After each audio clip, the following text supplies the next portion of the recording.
الحمدللہ والصلاة والسلام علی رسول اللہ وعلی آلہ وصحبہ اجمعین، اما بعد، اعوذ باللہ من الشیطان الرجیم، بسم اللہ الرحمن الرحیم۔ میرے محترم بزرگوں، میرے عزیز بھائیوں اور بہنوں، اور پیس ٹی وی پہ لائیو دیکھنے والے کروڑوں ناظرین، السلام علیکم ورحمۃ اللہ وبرکاتہ۔ اور اللہ تعالیٰ فرماتے ہیں سورہ ماؤن میں، سورہ نمبر 107 آیت نمبر 4 سے 7 میں، کہ وہ لوگ ہیں جو نماز صرف دکھانے کے لیے پڑھتے ہیں، جو نماز میں غفلت کرتے ہیں۔ فَوَيْلٌ لِّلْمُصَلِّينَ الَّذِينَ هُمْ عَنْ صَلَاتِهِمْ سَاهُونَ الَّذِينَ هُمْ يُرَاءُونَ وَيَمْنَعُونَ الْمَاعُونَ۔ وہ لوگ جو نماز میں غفلت کرتے ہیں، وہ لوگ نماز جو صرف دکھانے کے لیے پڑھتے ہیں اور اپنے پڑوسی کو مدد بھی نہیں کرتے، ان لوگوں پہ لعنت ہے۔ اور اللہ تعالیٰ فرماتے کہ وہ منافق ہے جو عمل نہیں کرتے، جو صرف دکھاوے کے لیے نماز پڑھتے۔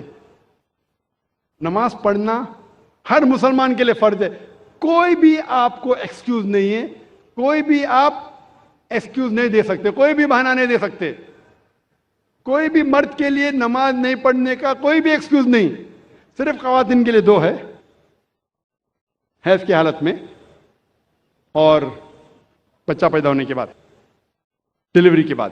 یہ دو کے علاوہ کوئی بھی انسان، چاہے مرد عورت، جب بالغ ہو جاتا ہے اس کے بعد کوئی بھی انسان کو نماز نہیں پڑھنے کی اجازت نہیں ہے، کوئی بھی بہانہ نہیں چلے گا، کوئی بھی بہانہ نہیں، فرض ہے۔ اللہ تعالیٰ نے کئی راستے دکھائے۔ اللہ تعالیٰ فرماتے ہیں سورہ مائدہ میں سورہ نمبر 5 آیت نمبر 6 اور سورہ نساء سورہ نمبر 4 آیت نمبر 43 میں، کہ اگر پانی نہیں ہے تو اپنا ہاتھ مٹی پہ ڈالو اور تیمم کرو۔ اگر وضو کرنے کے لیے پانی نہیں، تیمم کی اجازت ہے، مٹی پہ ہاتھ ڈالو، منہ پہ ہاتھ پھیرو، ہاتھ پہ وضو ہو گئی۔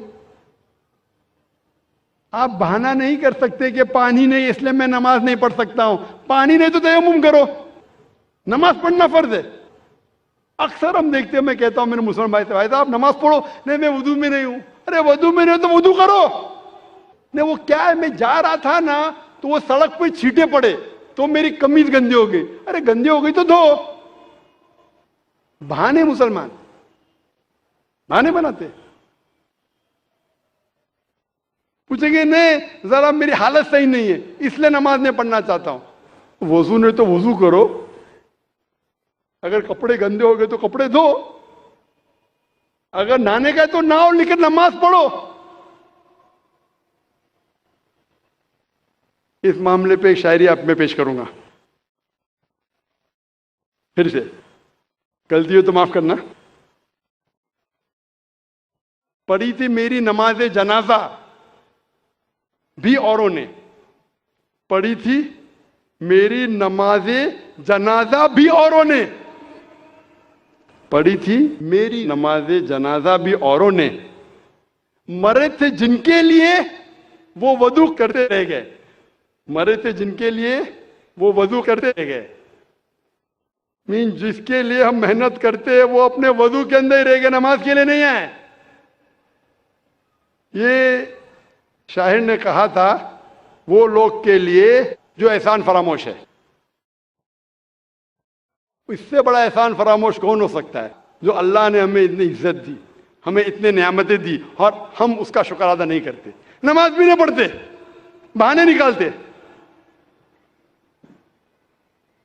اللہ تعالیٰ فرماتے ہیں سورہ نساء میں سورہ نمبر 4 آیت نمبر 101 میں، کہ اگر آپ سفر کر رہے تو آپ نماز کم کر سکتے، آپ قصر کر سکتے۔ اگر آپ سفر کر رہے ہیں تو ظہر، عصر اور عشاء کے 4 رکعت آپ 2 رکعت کر سکتے۔ اللہ نے آپ کو آسانی فرمایا ہے، آسان کرنے کے لیے جب آپ سفر کر رہے آپ آدھی کر سکتے، 4 رکعت کو 2 رکعت کر سکتے۔ اللہ تعالیٰ فرماتے ہیں سورہ نساء میں سورہ نمبر 4 آیت نمبر 102 میں، کہ اگر جنگ کی حالت میں آپ ہے، اللہ کے رسول سے فرماتے اللہ پھر بھی نماز پڑھو، آپ ایک گروہ کو لو اور اپنے ہتھیار کے ساتھ نماز پڑھو اور دوسرے گروہ کو احتیاط برتنے کے لیے رکھو. آپ کی نماز جب پوری ہو جائیں گی تو پہلی گروہ گارڈ کرے اور دوسری گروہ نماز پڑھے. آپ سوچ سکتے ہیں کہ جنگ کے حالت میں، جہاد کے حالت میں، جو جان خطرے میں، وہاں بھی نماز کو چھوڑنے کی اجازت نہیں ہے. آپ کی جان خطرے میں، نماز کا وقت ہو گیا، آپ نہیں کہہ سکتے ارے بھائی میں جہاد کر رہا ہوں، لڑ رہا ہوں، ابھی کیا نماز پڑھوں. جہاد کے حالت میں بھی نماز پڑھنا فرض ہے. ایک گروہ نماز پڑھے ہتھیار کے ساتھ، دوسرا گروہ دیکھ بھال کرے کہ کوئی دشمن ہم پہ حملہ نہ کرے. پہلا گروہ نماز پڑھ کے فارغ ہو جائے گا، دوسرا گروہ نماز پڑھے اور پہلا گروہ دیکھ بھال کرے کہ کوئی حملہ نہ کرے. اگر آپ کو ہتھیار اٹھانے کو مشکل پیش آ رہی ہے یا بارش ہے تو آپ ہتھیار کو نیچے رکھ سکتے، لیکن پھر بھی احتیاط برتو، شاید دشمن آپ پہ حملہ کرے. جنگ کی حالت میں جب نماز ترک کرنے کی اجازت نہیں ہے، نماز چھوڑنے کی اجازت نہیں ہے، تو آپ سوچ سکتے کوئی بھی بہانہ نہیں چڑھے گا نماز نہیں پڑھنے کے لیے. اللہ تعالیٰ فرماتے قرآن مجید میں سورہ بقرہ میں سورہ نمبر 2 آیت نمبر 239 میں کہ اگر دشمن آپ کے پیچھے ہے تو آپ نماز چلتے چلتے بھی پڑھ سکتے ہیں، سواری پہ بھی پڑھ سکتے. اگر دشمن آپ کے پیچھے آپ رک کے نماز نہیں پڑھ سکتے، رک کے نماز پڑھو دشمن حملہ کریں گے، تو چلتے چلتے نماز پڑھو. سواری پہ، اونٹ پہ، گاڑی میں نماز پڑھ سکتے، لیکن جب آپ محفوظ جگہ پہ پہنچو تو پھر آپ جس طریقے سے اللہ کے رسول نے فرمایا اس طریقے سے نماز پڑھو. اللہ تعالیٰ فرماتے سورہ نساء میں سورہ نمبر 4 آیت نمبر 103 میں کہ جب آپ کو کوئی تکلیف ہے، سفرنگ ہے، بیماری ہے، کھڑے رہ کے نماز نہیں پڑھ سکتے بیٹھ کے پڑھو، بیٹھ کے نہیں پڑھ سکتے تو سائڈ پہ لیٹ کے پڑھو، لیکن نماز پڑھو. اگر آپ بیمار بھی، آپ نہیں کہہ سکتے میں بیمار ہوں تو نماز نہیں پڑھ سکتا ہوں، کھڑے نہیں ہو سکتے تو بیٹھ کے پڑھو، بیٹھ کے نہیں پڑھ سکتے تو سائڈ پہ لیٹ کے پڑھو، لیکن پڑھو.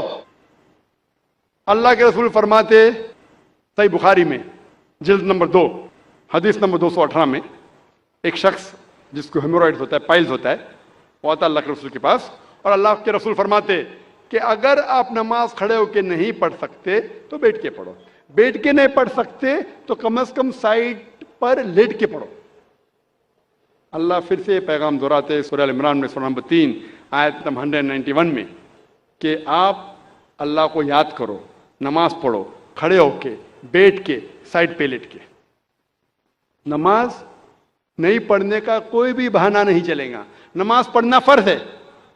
اللہ تعالیٰ فرماتے سورہ مائدہ میں سورہ نمبر 5 آیت نمبر 55 میں آپ کے دوست صرف وہ ہے، آپ کے دوست صرف اللہ اور اللہ کے رسول ہے، اور وہ مومن جو نماز قائم کرتے ہیں اور زکوٰۃ دیتے ہیں.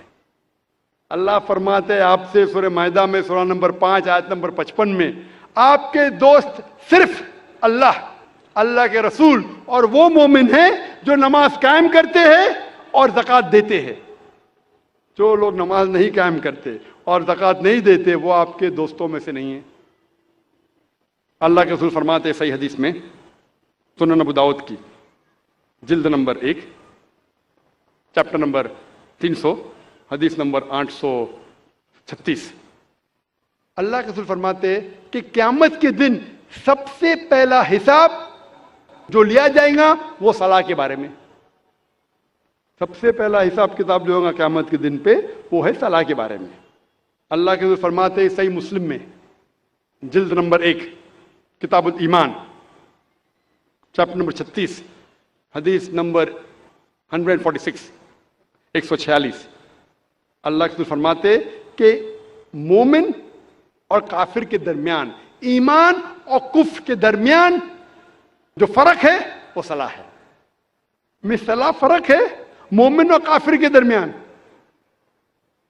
یہ پیغام پھر سے دہرایا گیا ہے صحیح حدیث میں سنن ابو داؤد جلد نمبر 3 کتاب السنہ چیپٹر نمبر 1691 حدیث نمبر 4661 4:6-6:1 جہاں اللہ کے رسول فرماتے کہ کافر اور مومن کے درمیان فرق ہے صلاح. اس کا مطلب وہ کہ اللہ کے رسول کہہ رہے ہیں جو انسان صلاح نہیں قائم کرتا، نماز نہیں پڑھتا، وہ کافر جیسا ہے. اور اللہ تعالیٰ فرماتے سورہ مدثر میں سورہ نمبر 74 آیت نمبر 41 سے 43 میں کہ جو گنہگار دوزخ میں ڈالے جائیں گے اور ان سے پوچھا جائے گا آپ کیوں دوزخ میں ہیں، تو وہ کہیں گے ہم صلاح پڑھنے والوں میں سے نہیں تھے. ابراہیم علیہ السلام دعا کرتے ہیں سورہ ابراہیم میں سورہ نمبر 14 آیت نمبر 40 میں، اے میرے رب مجھے صلاح قائم کرنے والا بنا اور میرے بچوں کو بھی صلاح قائم کرنے والا بنا. قرآن مجید میں دعا ہے سورہ بقرہ میں سورہ نمبر 2 آیت نمبر 201 میں، ربنا آتینا فی الدنیا حسنۃ وفی الآخرۃ حسنۃ وقنا عذاب النار. اے رب ہمیں اچھی چیز دے، ہمیں کامیابی دے اس دنیا میں اور آخرت میں، اور ہمیں دوزخ کی آگ سے بچا. تقریر ختم کرنے کے پہلے اور قرآن کی آیت تلاوت کرنے کے پہلے میں پھر سے ایک شاعری کہوں. میری زندگی کا مقصد